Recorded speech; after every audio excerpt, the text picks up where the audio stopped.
Alfred Bundy. Welcome to this special edition of Meet the Leaders. We're here in Atlantic City, New Jersey at the New Jersey League of Municipality Convention, their 104th session.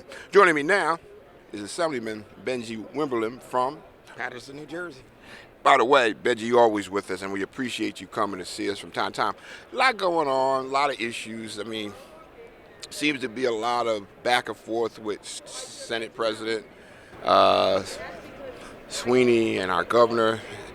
Some of it's related to how we put more money back into the employees' pension fund. What's your ideas? What's your position on that? Well, it's not a new fight. I mean, the bottom line is that we have to fund it, by law, and I think we're doing the right thing by fully funding the pension. And the quarterly payments are probably the best way that we'll get to the point where we'll make these guys whole. Okay. Another concern that has emerged lately is I think there's legislation going on now actually to deal with vaping and e-cigarettes. What's going on? Obviously, the other day, there were some bills dropped in reference to vaping. I don't care what side of the aisle you're on. I think we all agree on this, and Assemblyman Conaway is taking the lead on this, and it's a scary issue for young people. I think they need to be educated, first of all, and I think they're doing a good job in the school districts doing that, because vaping could be a deadly issue, as we've seen. And if not, it could be a major health issue, where I believe a young man a couple of weeks ago, you found out had 2 lungs had to be replaced. Yes. It's just unbelievable what's happened, and it's been very quick. Yes, this is just kind of overnight. Yes. The opioid crisis continues.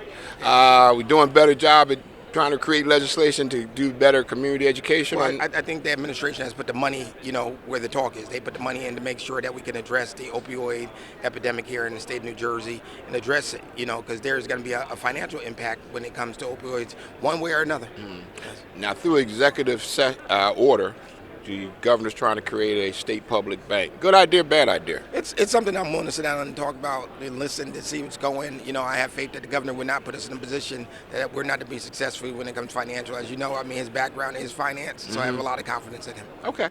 Sports betting seemed to be a big hit in places like Atlantic City, where we are, and at some of our racetracks. What happens with that money? How does that money come back to help our state? I think it comes back really, and particularly to help our public schools and to help our higher education areas that we need additional funding. And sports betting has been a win. So that's one area that we as legislators and the previous administration really hit the jackpot.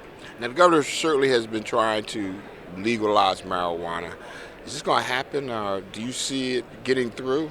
Well, as you heard the other day, it's going to go to the ballot probably in 2020. I think, the voters will have the option to make the choice on where they want to go with legalization of marijuana. My main concern is decriminalization.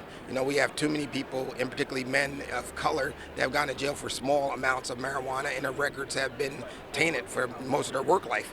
So I think we need to look at the decriminalization part of marijuana and these petty thefts, petty misdemeanors, when it comes to this. Right. The community college opportunity grant was actually funded for 1 year. Are you in favor of seeing a second year of such a program which helps provide free tuition to community college students? Oh, definitely. I think, community college is the smart way to move on.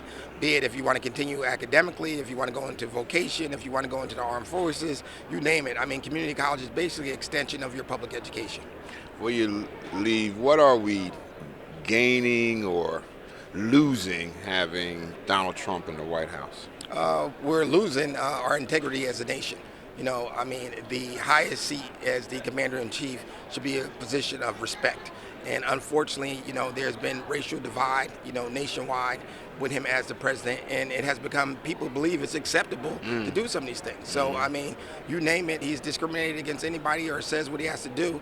But even more importantly, I think when young people look at that position as the president of the United States, unfortunately, it does not look like a position that you have to be a very smart person. And unfortunately, Donald Trump has taken it there. Assemblyman, it's always a pleasure. Okay? Always a pleasure. Let me wish you a good time here in Atlantic City. Thank you.